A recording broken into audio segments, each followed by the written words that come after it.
Welcome to the Anglotopia podcast, where we explore British history, travel, and culture. This week, we're diving deep into one of England's most beloved literary figures as we celebrate a major milestone anniversary, Jane Austen 250, which is celebrating 250 years since she was born. I'm your host, Jonathan Thomas, and today I'm joined by Sophie Reynolds, Head of Collections, Interpretation, and Events at Jane Austen's house in Chawton, Hampshire. Sophie brings a fascinating background to her role, having spent 10 years at the V&A before finding her dream job at the very house where Jane Austen wrote and revised all 6 of her major novels. As both a writer herself and a lifelong Austen enthusiast who first visited the house as a teenager, Sophie offers a unique perspective on how we interpret and present one of literature's most influential voices. With 2025 marking the 200th anniversary of Jane Austen's birth, there's never been a more relevant time to explore her enduring impact, not just as a novelist who helped shape the English literary tradition, but as a woman who challenged social conventions and championed female agency long before feminism had a name. We'll discuss how the house in Chawton was crucial to Austen's creative process, how her legacy has been shaped and sometimes sanitized by those who came after her, and why her work continues to resonate with readers across generations and cultures. Sophie will share insights from her work preserving and interpreting Austen's stories, the challenges of running an intimate literary house museum, and how her theater background influences the way she brings historical interpretation to life. Whether you're a devoted Janeite or someone who curious about why this 18th century novelist continues to captivate millions worldwide, this conversation promises to reveal new layers to both the woman and the writer who gave us Pride and Prejudice, Emma, and so much more. Welcome, Sophie. Welcome. That was a very lovely introduction. Thank you. Thank you. It's a bit long, but we got there at the end. So let's dive right at the beginning. You mentioned visiting Jane Austen's house when you were 17, long before you ever dreamed of working there. Can you take us back to that first visit and what drew you to make that pilgrimage as a teenager? What was the experience like? Yeah, absolutely. So I first became aware of Jane Austen in 1995, along with so many of my generation, with the BBC adaptation of Pride and Prejudice. Was just the most extraordinary phenomenon, not just in the world of Jane Austen, but sort of in TV history. It was a huge deal. So I watched it. I was 11, give my age away. And I fell in love with it, as so many people did, I think. Like, it's amazing, even just amongst my colleagues, so many of us met Jane Austen through that adaptation. And it continues, obviously, to be very beloved and relevant today. So I began reading the novels, and I read them sort of as a teenager. And then, I was about 16, 17, and my godmother took me on a little day trip to Chawton. And to be honest, I don't remember a huge amount about it. It was more the sort of fact of it. I think it was probably before I was really aware of the idea of literary house museums. I certainly wasn't thinking about that as a career. I wanted to be a poet, which is rather impractical, but that was my teenage dream. So I was always fascinated by writing and writers, and I loved Jane Austen. I went on to study English literature at university, and then I did an MA in creative writing, and then I sort of stumbled into a job at the V&A, which was incredible and completely shaped my life in so many ways. And I was based in the Department of Theatre and Performance there. So I had actually studied English and theatre at university, and that, I suppose, I somehow talked my way into a job. It began as an internship, and then it became a job, and I was there for 10 years doing all sorts of things. I ran festivals and special events, and we did lots of sort of quite crazy things. We had a lot of fun. We were known as the sort of naughty department, I think, of the V&A, and we sort of disrupted things a little bit. So I did lots of things like promenade theatre in the galleries and sort of quite immersive things like that. And then just about the right time, just as I was sort of starting to feel like I wanted a new challenge, and to be honest, working at the V&A, it's the most enormous institution, so I was very drawn to the idea of working somewhere small. So I went from one of the biggest museums in London to probably one of the smallest in the country, I mean, not quite. There are some very, very small museums out there, but Jane Austen's house is pretty small. We have about 16 people, staff altogether. Most of those are part-time.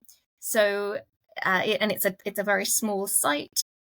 It's a very modest house in a very small but beautiful, picture-perfect village.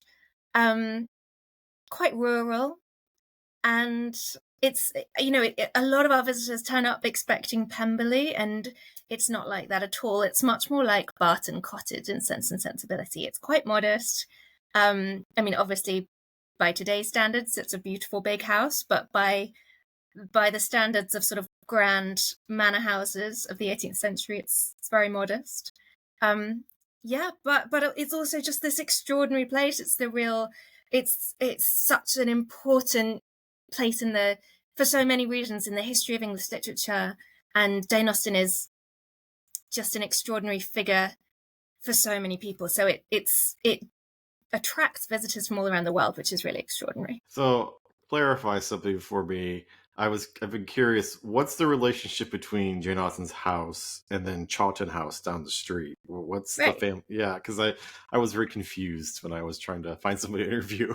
Yeah, many people are confused. So the village of Chawton is 200 years ago. The village of Chawton was owned by the Knight family. They were the local landowners. They actually had vast estates in Hampshire. They owned Chawton. They owned land in Steventon, which is the village where Jane Austen was born. They also owned vast estates in Kent. Their house there was called Godmersham and is very large indeed. They were very wealthy people. They didn't have any children of their own. So obviously the Knight family sort of descends, different people inherit the title, inherit the land.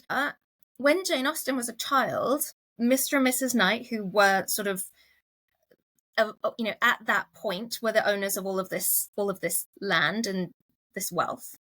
They didn't have any children of their own. So they were distant relations of the Austens.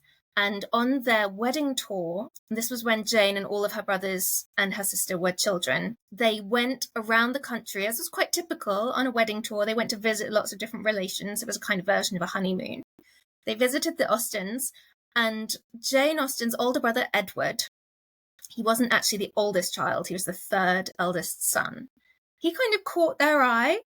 He was, I can't remember, I'm afraid, how old he was. He was, I think, around 10, 11, something like that. He was quite an attractive child. He was bright and playful and fun, and they got on with him, and they actually took him with them on the rest of their wedding tour, which feels a bit strange to us now, but was relatively sort of, normal at the time. And then they took a great interest in him as he grew older. And effectively what they did was adopt him. They didn't end up having any children of their own, so they took Edward on as their heir. And he inherited their estates in Kent and in Hampshire. And Chawton House was part of his inheritance. So he didn't actually live there for very long. He mainly lived in Godmersham in Kent, but he owned Chawton House, and he owned most of the village, if not the whole village, really. And Jane Austen's house, which is not Chawton House, it's down the road from it, it's about half a mile away, something like that, much smaller, in the centre of the village, whereas Chawton House is kind of in its parkland and a little bit set away from the masses. So this is quite a long story.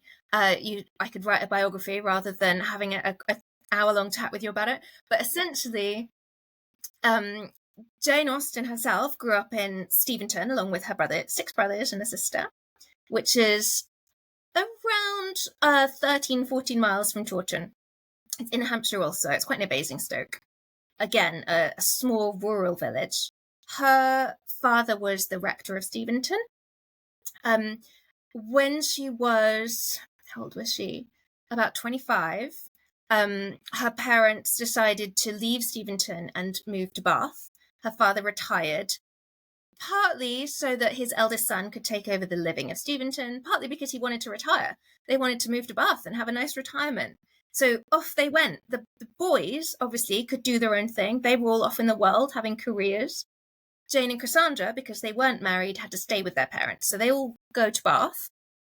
Then her father dies. They don't have so much money anymore. They move around for around 8 years. They're moving different places. They're in Bath. They go and live in Southampton. They stay with relatives and friends. It's all quite unsettled. And then eventually, right at the end of 1808, Edward Knight, who has inherited all this wealth, and frankly has had the wealth and the houses the whole time, his wife dies, and suddenly he decides that he can be generous. So he offers them a house, either in Hampshire or in Kent, and they choose Hampshire, presumably because that's going back to their roots. They know people in the area, so they move to Chawton Cottage, as it's sometimes known. It's debatable how generous Edward is being there. He obviously is being generous because he's giving them a house. He could have given it a bit earlier, I would say, and also he could have given them something a bit better and a bit bigger. But this is what he gives them, and they move into it, and it is. Then it becomes this incredibly important site for Jane Austen, because she's had all this time, all these years of moving around a lot, not being really settled, not having all their things around them. And she hasn't written much in that time at all. She tried to write the Watsons. She abandoned that, but she hasn't really been able to write in the way that she did in her early 20s when she was in Steventon. When she gets to Chawton, she seems to just find her writing mojo again. She has the space, she has the time. She is in a very supportive household with her mother and her sister and her best friend, and they all take on all the sort of household jobs so that Jane has lots of time to write.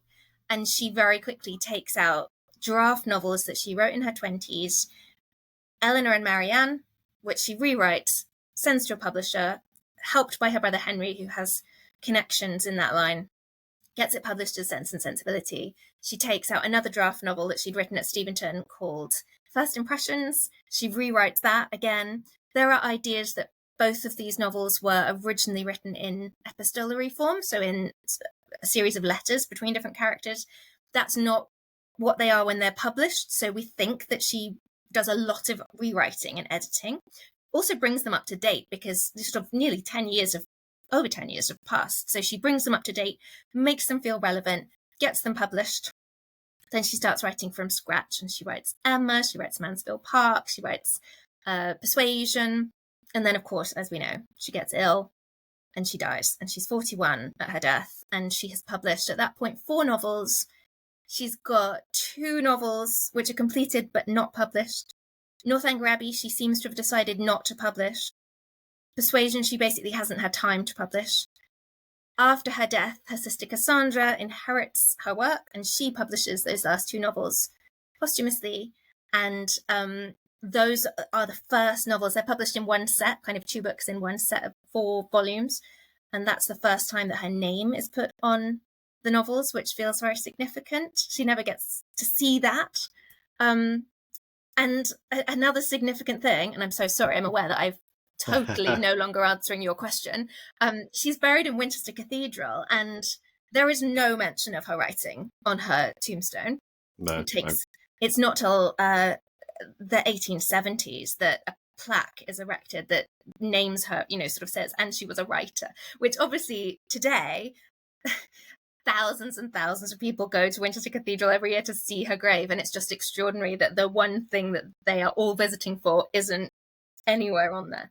But I'm sure this is all stuff we're going to come to. Well, thank you for that fascinating overview, because it's so interesting how this one place can become a nexus for everything we kind of know about a person. And so I actually visited in 2013. It was between Christmas and New Year's when we had visited for Christmas, and basically had the house to ourselves because it was not tourist season. So you mentioned in our pre-conversation that the house had probably changed a lot since 2013. So how has the house changed in your realm as your role here? Yeah. Okay. Well, I mean, it's always been a very special place to visit. So I don't want to say in any way that anyone visiting, at any point has not had a wonderful experience. It's always been a very special house. And of course the structure of the house is unchanged. But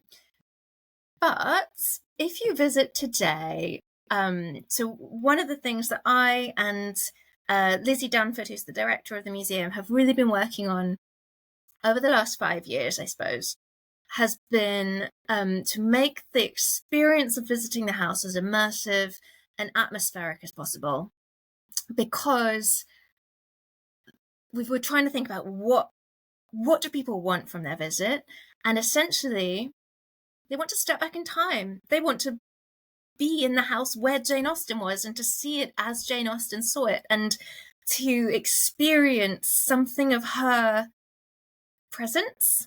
Almost a lot of people, we talk about this sort of thing a lot, and one of the things that we feel very aware of is that for a lot of people, visiting Jane Austen's house is almost like a kind of pilgrimage. So many people just love Jane Austen so much, and it's an incredibly important. Lots of people come from all over the world. It's on their bucket list. They're just going to come the one time. They want to have a very moving experience. They want to sense something about Jane Austen's presence there. And that's really difficult to do because, she hasn't lived there for 200 years. And since her death, the house has been used for various other things. It was lived in by other people before it became a museum. And because Jane Austen wasn't really famous on her death, a lot of her own things, they weren't kept. They weren't sort of immediately put into a museum. The most sort of obvious comparison is the Bronte parsonage up in Haworth. I don't know if you've been there. But when the Brontes died, or sort of shortly afterwards, they were already famous. So people, saved their household belongings and their clothes and their books and, everything. A lot of things were saved, whereas that wasn't the case for Jane Austen. So we do have some items of furniture that belong to the Austen family. We have some pieces of jewellery that belong to Jane. We have some of her letters, and we have some music books, which are just extraordinary to see, handwritten music books that Jane Austen wrote out by hand. So we have an amazing collection, and we have, I would say, most of what there is that survives. But there are huge areas where we don't have anything. So what we do is we have downstairs in the house, we have tried to recreate rooms as much as possible looking like they would have done when the Austens lived here. And it's only a small house, so it's just a couple of rooms. We've got the drawing room, the dining room, and then there's also a kitchen, and there's a room sort of at the back, which is called the courtyard gallery, and that's a little bit different. That's more like a temporary exhibition space. So we have sort of two main downstairs rooms, the drawing room and the dining room. And one of the main things, well, there's furniture. There are some incredibly important pieces, and you'll remember probably, because this certainly hasn't changed. In the dining room, there's a very tiny table with 12 sides. It's really just like a little occasional table. And that is where Jane Austen's believed to have done a lot of her writing. Yeah, I remember, yeah. So that's sort of a star object. But in terms of the look and feel of the room, something that's quite important is that I can't take credit for this happened before my time. In, I think, around 2012, a conservator discovered fragments of historic wallpapers in those rooms and in an upstairs room. And those have been recreated and put on the walls. And again, it's very, very difficult to know for sure, but they've been dated, and we believe that those are the papers that would have been on the walls when the Austens lived here. We then have items of furniture that they had at Steventon Rectory. So we have Reverend Austen's bookcase. We have a piano that is the same date that Jane Austen's piano. And then some in terms of how, so a lot of those things were there when you visited. But the things that are different, I think, are to do with kind of the sort of more immersive experience. So we have some audio playing, we have the piano playing. So, for example, in 2020, which is really when we began sort of working like this, the world closed down, and we had the COVID pandemic. And when we reopened, and I'm sure that this was the same sort of everywhere around the world, everyone was very scared and worried, and we were trying to limit how many people were in a space at one time. We were trying to keep people distant from each other, and you had to have signs up asking people to stay apart. And we were worried that at that point, the house would feel sort of clinical because of that. So we went all out to try and counteract that by introducing scents, historic scents, so coal fires. At Christmas, we have things like mulled wine and baking and freshly baked bread and laundry in the laundry room. Then we have audio throughout the house because, as you said, sometimes the house is very quiet, and sometimes visitors feel a bit like they can't talk because it's all so quiet and they have to whisper. So we wanted to make the house feel populated.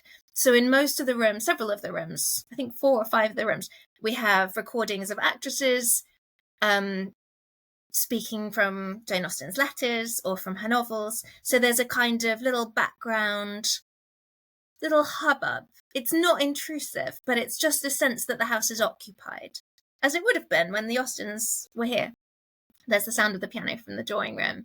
There is a washing line in the courtyard with the washing hanging on it, blowing in the breeze. There are things like that that just try to make it feel a bit more lived in, I think. There's actually a museum in London that I found very inspiring called Dennis Sever's House. I don't know if you've ever been there. What they try to do, and it's just such an extraordinary experience to visit, is create the sense that the people that lived in the house have just left the room. So the food is on the table, it's on the plates. There are clothes sort of strewn on a chair. There's the sense that it's completely lived in. So that was kind of our inspiration, and we tried to take it to around the year 1816, which is before Jane Austen was sort of riding a bit of a wave. Before she gets ill, she's published a number of novels at that point. Everything's looking quite good.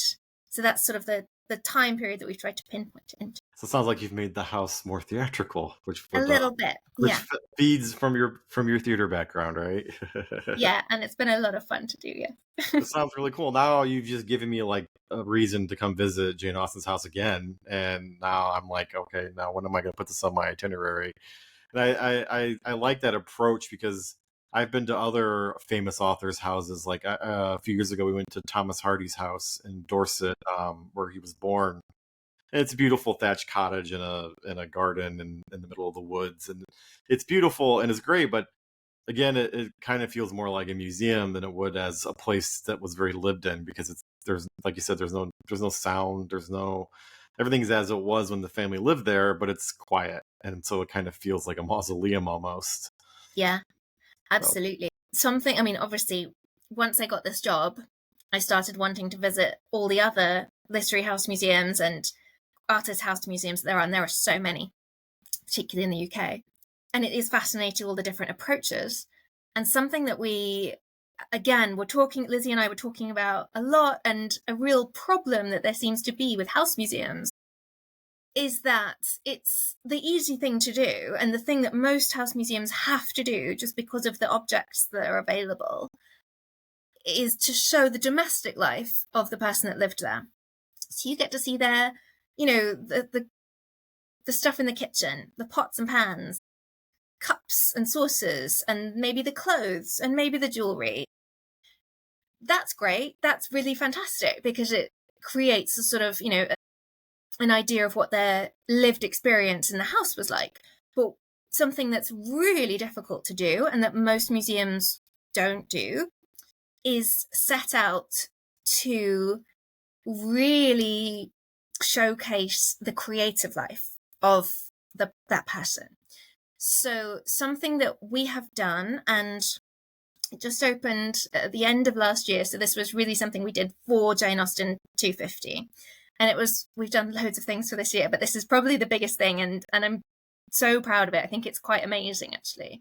And I think I can say that because I didn't just do it. I had a lot of help. I worked with Professor Catherine Sutherland at Oxford University, who's our patron and who really sort of spearheaded this project, we have created an exhibition, sort of permanent exhibition, in one of the rooms upstairs in the house that really focuses on Jane Austen's writing life and tries, in a very small space, it's quite a dense exhibition, tries to tell as many stories as we can about how Jane Austen wrote, the importance of what she was doing, her style, where she was getting her ideas from, all her inspirations, how the publication worked, sort of everything, the physicality of her writing. So we have things like inkwells and feather quills and 18th century laid paper that people can touch.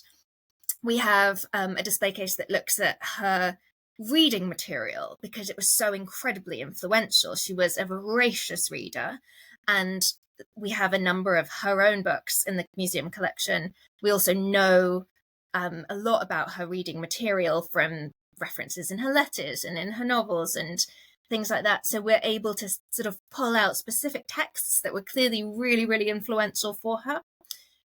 We're able to showcase objects like we have 2 topaz crosses in the museum collection that belong to Jane and her sister Cassandra. They were given to them by their brother Charles, who was in the Navy. And they're just a perfect example. They're a sort of gift for a museum curator of how Jane Austen's life influenced her art, because in Mansfield Park, you have Fanny Price, whose brother is also in the Navy and whose brother gives her a gift of an amber cross. And it's just the most perfect example of how she was taking something in her own life and putting it into a novel. We have worked with the National Library of Scotland, who have the John Murray Archive. Murray was one of her publishers, and we're able to showcase some amazing objects from their archive, things like a royalty check to Jane Austen for the money that was coming in for Emma, a ledger showing all of her expenses for Emma. She had to, most of her novels were published on commission, so she had to pay for everything before she got to take any money back. So that's really fascinating to see. In the middle of that exhibition, we have a really beautiful display of first editions. So we have a first edition of each of the novels, which is really exciting to see. They're very rare. We're able to look at the physicality of those books, everything from why she was publishing anonymously to why the 3-volume format, all sorts of things like that. So we're able to sort of really have this sort of deep dive into the writing life and the writing experience, as well as the domestic experience, which I think is really special and maybe unique. Well, it sounds absolutely fascinating. And you're doing a great job at answering my questions before I even asked them. So in addition to that exhibition, and how else is the house celebrating this milestone year? What other things do you have going? What are we doing? So we are, well, to start with, we're open a lot more than normal. We are open most of the time. I think we're not open one day a month. So pretty much whenever you turn up to Chawton, you can come in and explore, which is great. It does make things a little bit hard behind the scenes, but that's okay.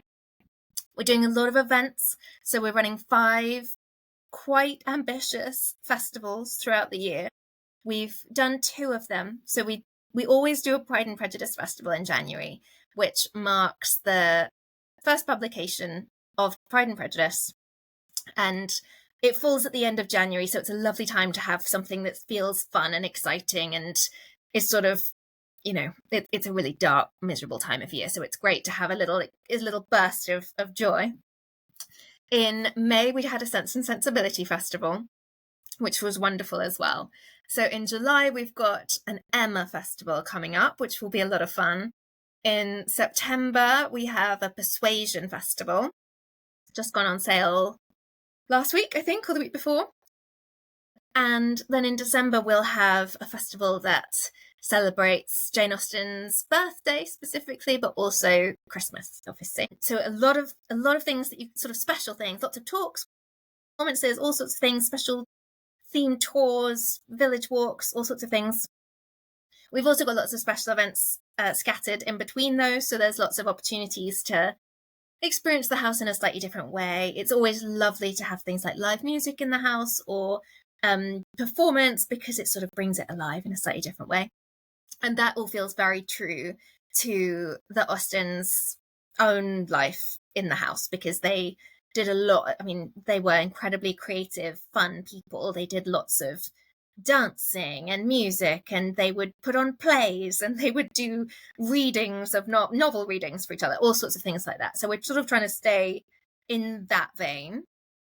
We've also written a book. Well, I've written a book, which is doing really well, apparently. It's called A Jane Austen Year, and it's a coffee table book, essentially, which has a chapter for each month of the year and has lots of beautiful photos of objects in the collection and of the house, and extracts from Jane Austen's novels that are set in that month, and things in her life that happened in that month, and things at the museum in that month, and all sorts of things like that. So you can sort of obviously just dip into it, or you can follow it throughout the year. And then we also have our own podcast, also called A Jane Austen Year, which does the same thing. But it's one episode a month, dropped on the first of the month. And it's very slow and mindful and beautiful. And it's all the people that work at the museum lending their voices, essentially, to a kind of montage of things in that month. So it's very seasonal, and it's sort of leaning into the need that I think we're all feeling this year for slowing down and focusing on mental health and a real sense of well-being. So that's kind of, that's some of it. I'm sure there's more, but that's the highlights. Well, we will put links to all of those things in the show Thank notes you. so that everybody can explore those, and I'll have to get a copy of your book. I can show you. Here's one. Oh, it's here. It's very pretty. Very lovely. So this, sorry, and I apologize, this question's not on the list because I just thought of it. Oh yeah, but, go for it. So do you get a lot of American visitors to the house, and what do they primarily want to see and do when they visit this place? Okay, good question. Yes, we do, I think, is the easy answer. We actually get visitors from all over the world. I think North America is kind of clearly the winner if it was a competition, how many people were coming from each country. But it is quite amazing, and it's quite humbling, I think. So many people from all over the world want to come to Chawton, and sort of, if they're in the UK for a kind of once in a lifetime trip, they come here especially. So I think that's something that we're always really try to be really mindful of, that it's a very special place to people. They might just be coming that one time, and they need to have a wonderful experience. So as for what do American visitors particularly want to see, I think probably, okay, there are a few things, but the table, I think that's what everyone wants to see, is the tiny writing table, because it's very iconic, and it is quite, it's very moving. We get many visitors who burst into tears over the writing table, because not only is it seeing where this extraordinary writer who they admire so much worked, but it's such a tiny table. It's so modest, and you're thinking, so many writers, you think of Dickens, his desk is very large and imposing and has a leather top, and he had a lovely comfy chair, and he had his own room that he could shut the door and he could talk to himself and, read aloud, and it was all very, very fine. Jane Austen didn't have that. She had this tiny, funny little table, and it's barely big enough for a sheet of paper. The idea is, the story goes, and I have to sort of caveat everything because we don't know that much about Jane Austen. Most of what we know is based on her family. Mostly her nephew and her niece wrote a memoir of Jane Austen published in 1870, and a lot of what we know is drawn from that. And we should take a lot of it with a pinch of salt. We know some things from her letters directly. But the writing table, we are told, was convenient because she could move it around. She had quite bad eyesight, so she would move it right into the best light, essentially. The story is that she would place it by the window, so she had the best possible light. She could also look out of the window. I mean, Jane Austen was certainly somebody who enjoyed seeing what was going on outside, keep an eye on her neighbours, take inspiration perhaps from people walking up and down the village street.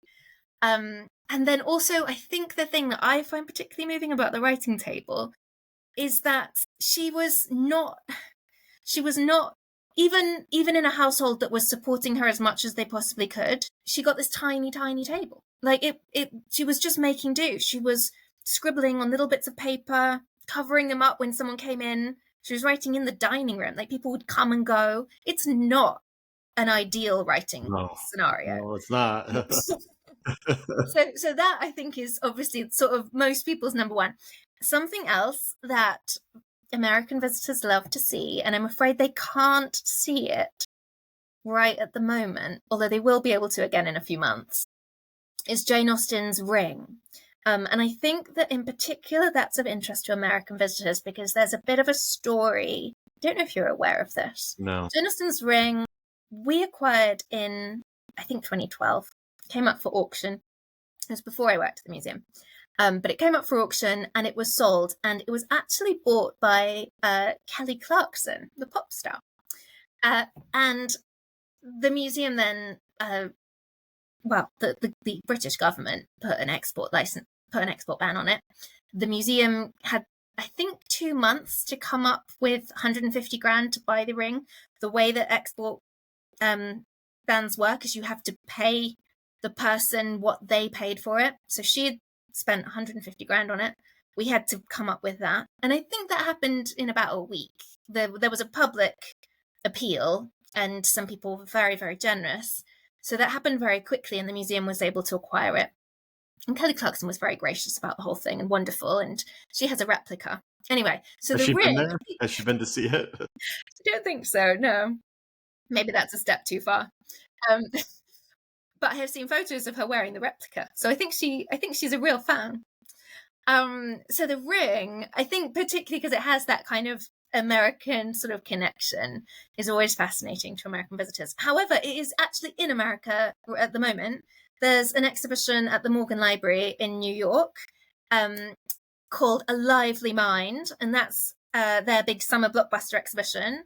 It's about Jane Austen, and we sent a number of objects over there, and the ring is kind of a superstar object in their exhibition. However, we have got a facsimile ring on display, so visitors don't lose out because they can try the ring on, which I actually think is almost as good because you get to sort of, I don't know, cosplay a little bit and sort of imagine that you're trying on Jane Austen's ring. It's very small, actually. Most people, I actually live in fear that someone's going to get it stuck on their finger and then we'll have to work out how to manage that. I hope I'm not responsible for that. I don't think I am. But yeah, so the ring is another object that people really love to see. And the other thing, if we have time for a third thing that people love to see, particularly Americans, but everyone. So we did some really interesting research about 5 years ago, and we spoke to visitors and asked them all sorts of questions about the house, and it was really, really interesting, their responses. One of the questions was what people's favourite room in the house was, and I would say 90% of the people we asked said Jane Austen's bedroom, which I just think makes a lot of sense, actually. It's quite a small room and it's very intimate. I mean, the reason I was interested in that is that it's not a room with lots of Jane Austen's own objects in. I don't think it actually has any. But it's a room where people feel very, very close to her. It's very emotive. So I think just the experience of standing in that room, looking out the window and knowing that this is, it's not quite the view that she would have had, but very nearly the view that she would have had from her bedroom window. People just find that very special. So, let's get into some literary talk here. Okay, yeah, go for it. You've described Austen as a feminist before there was such a word. Can you elaborate on how her writing challenged the conventions of her time, particularly regarding women's roles and agency? Because Regency Britain is almost an alien world compared to how we conceive of society now. Yes. So it's a bit of a dangerous thing to say, really, isn't it? I'm not even quite sure when the word feminism was sort of coined, but I think it is fair to say that Jane Austen wrote novels where she gave female characters agency in a time when that didn't happen. The novels that Jane Austen grew up reading and the novels that were all around her in the sort of late 18th century were, on the whole, quite melodramatic, and they had heroines who screamed and ran away from villains and had to be rescued. And that wasn't the kind of women that Jane Austen wanted to write about. She wrote about people who were very realistic. And I think we're going to stray into sort of your next question about why she's so important, but it sort of all merges to me. She wrote realistic female characters. She could have invented the Bechdel test. She has, I don't think, a scene without a woman in. And certainly she doesn't give her male characters particular... they're not as three-dimensional as her female characters. They don't have thoughts and as much to say in the way that you sort of might expect. I think something that's really important to remember when you're thinking about Jane Austen like this is that you have to go back to the novels. There are all sorts of ideas about Jane Austen today that are based essentially on the film adaptations, which is fine. Like, that's all great. I love the film adaptations, and they certainly bring most people to Jane Austen, I would say, today. But the film adaptations create very attractive, sexy, heartthrob male characters, and Jane Austen's novels don't tend to do that. She really sidelines the men. So when Jane Austen is described as a romance writer, I mean, there is obviously, that is undeniable in that all of the novels end in a wedding, but actually none of the novels are really about a heroine trying to get married and trying to fall in love. What they are about are young women in difficult circumstances because of the rules of Regency society. So young women from the class that Jane Austen herself belonged to, which is essentially gentry class, probably with the exception of Emma Woodhouse, they're all gentry class who don't have enough money, who are at risk of not having a home unless they get married. Essentially, exactly Jane and Cassandra's own situation. If you don't get married, what are you going to do? You are going to be a burden on your parents. You're going to be Miss Bates in Emma. You're going to be laughed at. You're going to be a bit embarrassing. Society doesn't have a place for you. And I think the thing that makes me feel like she's a feminist is that she gives those women more of a chance than just get married. She doesn't throw it all up in the air, because in the end, they do all get married. She doesn't push it so far that it would be complete fantasy for people reading at the time. But she does say, what if you don't just get married to the first person that asks you? What if you actually demand a bit more for yourself and you want to marry somebody that you respect and who respects you? And I think it's just as much about that as it is the kind of fantasy. I mean, it's way more that than the fantasy about falling in love. Although, of course, there is that too. And fascinatingly, so one of the most famous quotes, I would say, from Jane Austen, from Pride and Prejudice, is Lizzie Bennet saying that she will only get married if she is in love. And brilliantly, Jane Austen wrote a letter to her own niece where she said exactly the same thing. She said, please don't marry this man unless you're in love with him. So I think she is she's definitely demanding that. And she didn't get married, which was very significant. She had the opportunity to get married and she decided not to because she wasn't in love with the guy, and because she obviously decided that life as an unmarried spinster, which was the word, it's a pretty horrible word, but that's what they were called then, was better because she was able to make her own decisions to some extent. So yeah, I think that is all absolutely fascinating. And the other thing is that she wrote realistic characters who people still relate to today, still recognize in their friends and people they know and in themselves. And that's quite an extraordinary achievement as well, to really bridge the gap over the last 200 plus years. So, in terms of the development of the English novel, and that's in the big picture, what specific innovations did Austen bring to literature that we still see influencing writers today? You know, what did she do other than tell good stories? Yes, well, okay, I think telling good stories is the most important thing. But she she well, she did a number of things, and I guess I hesitate to say that she was completely innovator of any of them, but she did them brilliantly and did them consistently. So one of the things, obviously, that she's most well known for is her use of free and direct style.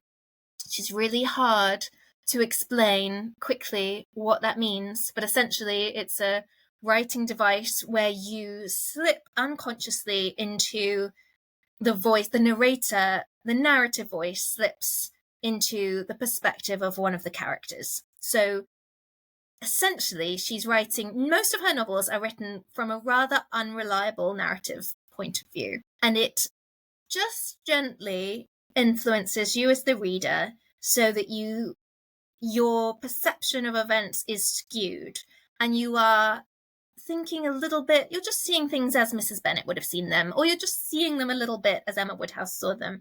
And that's a really clever tool for just manipulating the reader a little bit.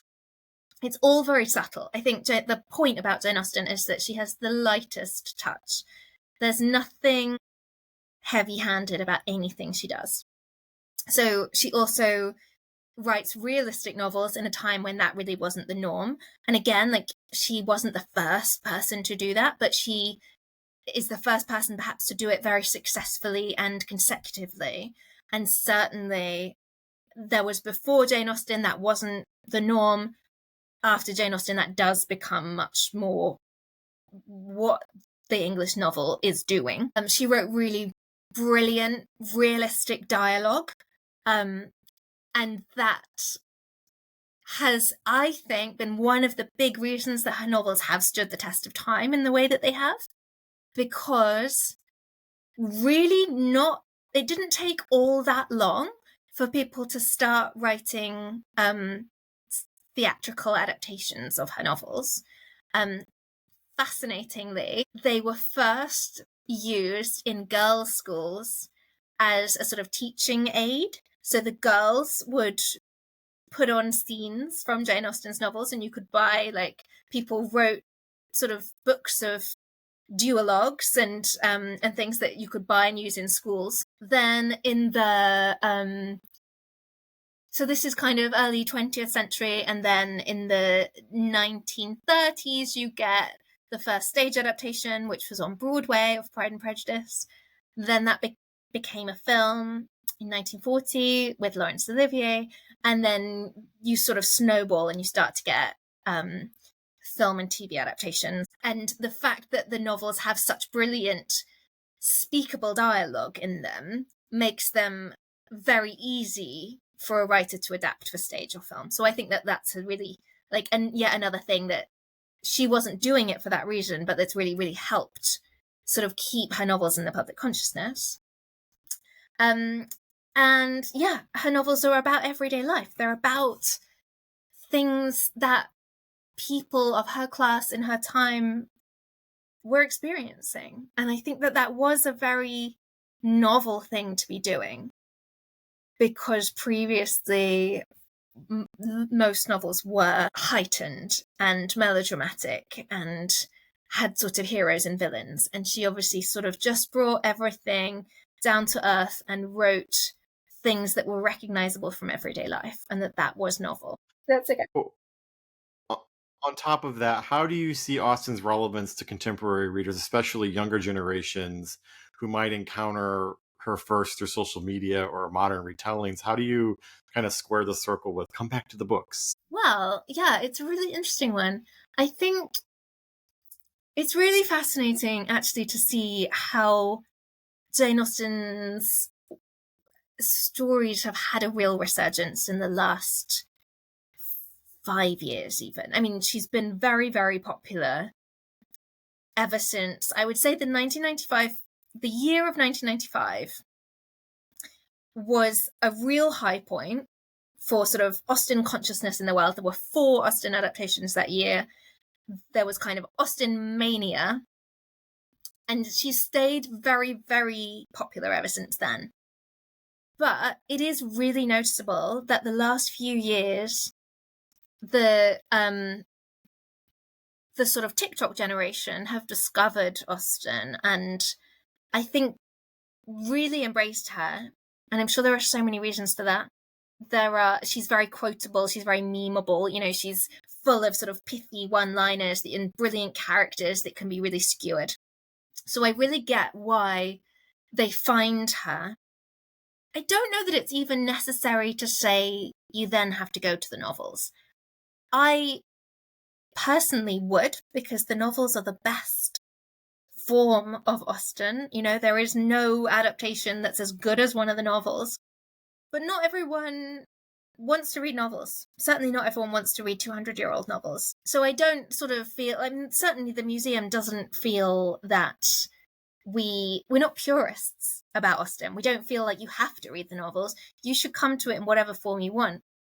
If it inspires you to go away and read them, then that's wonderful. But there are so many forms today that you can sort of absorb Jane Austen through. There are film adaptations, there are internet adaptations, there are audiobooks, there are, graphic novels. There's so much. There are also hundreds of very beautiful editions of the novels, and some people obviously don't read novels at all, and other people collect hundreds of different versions of them because they're all beautiful and they want to get it becomes a sort of collector's item. So she kind of spans this whole range. And I think what's extraordinary about her is that once you start to sort of look for it and you get your eye in, she is in sort of every aspect of our culture. She pops up on T-shirts, and obviously the first line of Pride and Prejudice, "It is a truth universally acknowledged," that is in it's been turned into every single imaginable universal truth that you could imagine, on coffee mugs and on T-shirts and on, screensavers and just absolutely everywhere. So, that's sort of a phenomenon. It's totally its own thing. One wonders what she would think if she saw somebody wearing a t-shirt or holding a coffee mug with her words on it. Kind of like that Yeah. scene in Doctor Who when Vincent van Gogh sees everyone enjoying his paintings. Like, can't even comprehend what they would think of us admiring and wearing the t-shirt. I'm sure she would think that we were all very weird, actually. I think my favorite thing about Jane Austen is the fact that she kind of has this, people seem to sort of have this idea of her as a very gentle, romantic soul in a bonnet and a long dress and, perhaps going to a ball. And actually, she was a very spiky person. She didn't take fools lightly. She wrote some extraordinary letters to her sister where she is very rude about their neighbors and their friends and their family. She was brilliant. She was brilliant, and she liked other people to be brilliant. I think she was kind and lovely and wonderful and fun, but she was also just a human being. And I think she would be quite amazed by the phenomenon that her work has become. And I don't think she'd understand it at all. I don't see how anyone could. It would be like catapulting yourself from nobody appreciating your work, barely being able to get it published and barely earning anything for it, to the most extreme celebrity. Like, it wouldn't compute, I don't think. So you mentioned that the time she lived in the house was a very creatively productive period of her life. Can you walk us through what daily life would have been like for her while she was in this sort of fugue state of creativity? Yes. I mean, again, this is something that, for the most part, we're relying on the recollections of her nephew and niece, who were teenagers at the time and who then wrote down their recollections some 50 years later. So it's not totally watertight, I'd say, but what they tell us is that the household probably rose quite early, and it was usual for them to have breakfast at around 10 a.m. So they would probably get up and do some like household jobs first thing. And Jane was excused those, and she played the piano for an hour first thing in the morning. And the story is that she did that because the rest of the household, who was her sister, her mum, her best friend, and whoever else was staying in the house, and the servants, the story is that the rest of them didn't really like the piano playing that much. So she would play when everyone else was busy. So I guess this is kind of 8, 9 o'clock in the morning. She would play for an hour. Then they would have breakfast. And Jane's job was to make the breakfast. And it was quite basic. It was probably tea and toast. And Jane's other household job was to look after the stores of tea and coffee and alcohol and sugar, which were all very expensive things that you'd keep under lock and key. So she would do the breakfast. And then we don't have a specific timetable, but presumably she would then have some time for writing. At some point in the day, most days, there would be some form of visiting. So either they would go out and visit their neighbours and friends, or people would come and call on them. They might walk into Alton, which is the local town about a mile away, to go shopping. And we have letters that Jane Austen writes to Cassandra where she says things like, there's one letter in particular where she says, my mother is going to go into Alton, so I'm writing this letter and I'm going to give it to her, so she's going to post it for me. So we know that they would do that. They would probably have dinner at about 3 o'clock, 4 o'clock in the afternoon. At that point, lunch hadn't been invented, so you had a kind of late breakfast and a big meal in the kind of afternoon. And again, like, this is so flexible. In the countryside, it was probably eaten around 3 or 4 o'clock. In London or in a bigger city, it was probably eaten later. That was more fashionable. Probably maybe 5 or 6 o'clock. And as time goes on, that meal gets pushed even further back, and then people start having a snack in the middle of the day, and then that turns into lunch, and then you kind of have the sort of meal format that we know today. And then after dinner, they would probably all sit together, probably, I would say, in the drawing room, and they would do their sewing. Needlework was an incredibly important part of being a woman in the 18th century. They might read aloud. So we know that certainly there were specific occasions where we know that Jane Austen read, for example, Pride and Prejudice aloud to a group. If they had nephews and nieces staying, we know that there were occasions where Jane would play the piano and they would push the furniture back and they would all have a little dance. It's quite a small room, so it probably wasn't lots and lots of people, but they would just sort of do like country dances in the middle of the room. I think it's always really important to remember that they're in the middle of the countryside, and it's a period before things like gaslight had been invented. So as you'll remember from visiting the house in January, it gets dark. It's probably raining. It's pretty cold. So they would have all sat, they would have tried to, and they weren't very well off. So they would have tried to conserve lighting and fuel as much as possible. So they would have probably all sat together in the drawing room, had a fire, kept it warm, had the candles in there, probably been doing their work, sewing work, potentially somebody reading aloud, potentially they had guests. So there's kind of a, sort of flexible sort of format that we can sort of see that the life would have been lived. And to be honest, within that template, it's quite hard to see where Jane was doing her writing. So presumably she was saying things like, I can't go visiting, I can't go and see that person, I'm going to stay behind and have some nice quiet time and crack on with work. And I'm sure that was completely acceptable too. Yeah, I can't imagine. I mean, it's hard enough to write, you know, with kids in the Yeah, house and dogs, and now we have chickens. So it's amazing. Yeah. yeah, it's hard enough to find even 30 minutes to write, to have concentration to write. So I So sympathize. the Austens had all of those things too, which again, like they lived on a tiny, tiny farm, essentially, as so many people did. So they would have had chickens and ducks, and um, they had donkeys. They had probably had a cow. We know that Cassandra had a dog. So yeah, like they had a kind of little tiny small holding. So that all had to be done as well. So I'm going to wrap up with a few quick questions so that to call it the rapid fire round. And forgive me, I didn't. This one I just added because I just thought of it. Okay. Um, have you seen the new film Jane Austen Wrecked My Life? Oh my gosh, I haven't seen it yet. No, have you? Yeah, I saw it last week. It opened at an art house theater nearby, and it was a lot of fun. So Yeah, good. No, I'm looking forward to it. I am going to it, see it.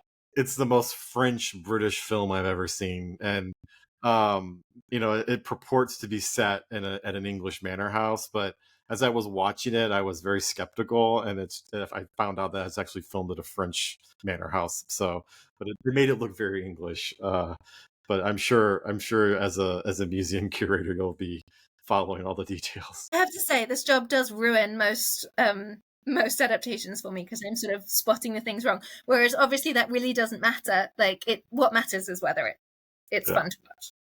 So, what's your favorite novel of Jane's? Oh my goodness, that is such a hard question. Pick your favorite child, right? Yeah, I love them. I love them all. So I'm gonna go out. Oh, I don't know. I mean, Pride and Prejudice was the first one that I met. So that and also it's quite different to the other ones, I think. It's almost like a fairy tale, and I think it's completely wonderful. Perfect. So I do love that. Um, I also really love Persuasion. It's so beautiful. Um, I actually grew up, my life has slightly mirrored a Jane Austen novel because I grew up in Somerset and went to school in Bath. So I really sort of love the Bath aspects of Persuasion. I sort of really recognize it, and I love the sort of the slowness and the sort of more maturity to that novel. Um, I love Emma because it's so clever and just she's really at the top of her game, I think, in Emma. I love Mansfield Park because she's doing something different and she's trying something a bit darker. It's a bit more difficult. It's really about mental health and it's just fascinating. I suppose I'm not loving Northanger Abbey and Sense and Sensibility quite as much, but I do love them. They're fantastic. And I'm going to go out on a limb, and I know this was meant to be a quick question, but I'm just going to throw something in which I think is interesting and you might not know about, and certainly your listeners might not know about. So there is a Jane Austen wrote a lot that was never published.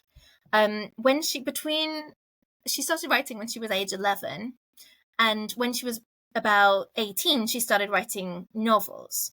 So between the ages of 11 and 17, she wrote a whole series of kind of experiments. They're short stories, there are a couple of plays, there are some sort of things that begin and never get finished, there are a whole load of things written in letters. And they're called Jane Austen's Teenage Writings now, and they are all sort of clumped together. So there they are.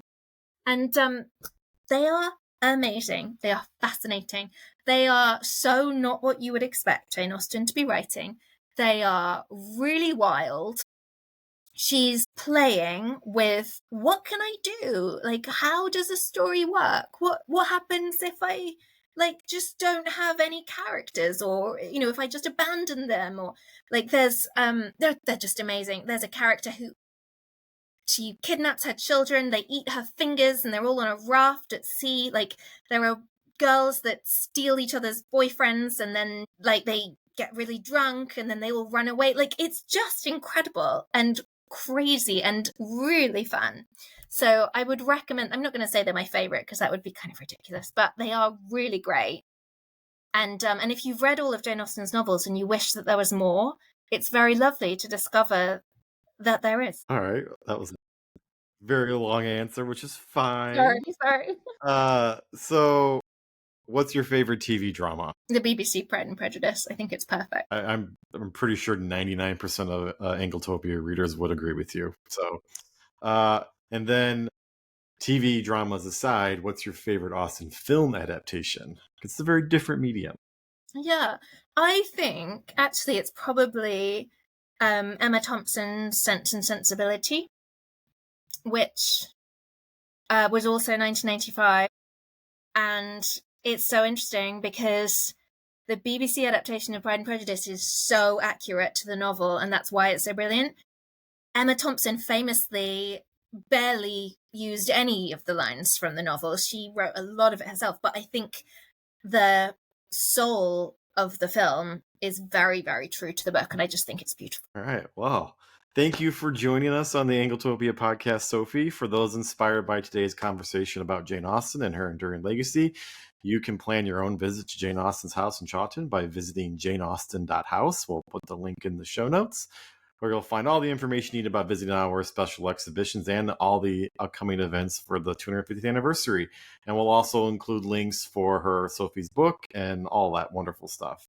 If you enjoy learning about how Jane Austen's house continues to inspire visitors from around the world and Sophie's insights into bringing literary history to life, please subscribe, like us, or leave a comment. If you like the Anglotopia podcast, please consider joining the Friends of Anglotopia Club, where you can get early access to new episodes and connect with other Britain enthusiasts. So join us next time as we continue to explore the people, places, and stories that make Britain's cultural heritage so endlessly fascinating to discover. So thank you, Sophie. Thank you. That was really fun.